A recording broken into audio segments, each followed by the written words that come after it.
अपने एहसास को छोड़कर मुझे संदिल कर दो। मैं सदियों से अधूरा हूँ, मुकम्मल कर दो।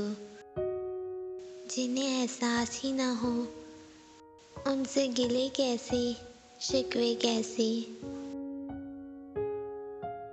बात मोहब्बत और एहसास की होती है, वरना मैसेज तो कंपनी वाले भी कर देते हैं। ज़मीर मरता है एहसास की खामोशी से। ये वो वफ़ात है जिसकी कब्र नहीं होती। वो समझ न पाएंगे जो हम तहरीर करते हैं। हम एहसास लिखते हैं, वो लफ्ज़ पढ़ते हैं।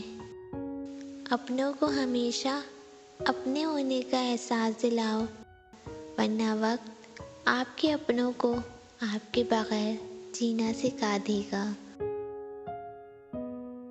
कायनात की सबसे महंगी चीज़ एहसास है, जो दुनिया के हर इंसान के पास नहीं होती।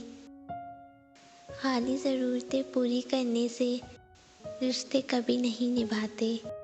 ज़रूरतें तो आप अपने मुलाजिमों की भी पूरी करते हो। ज़रूरतें तो आप उनकी भी पूरी कर देते हो जिनको आप जानते तक नहीं। असल चीज़ है एहसास।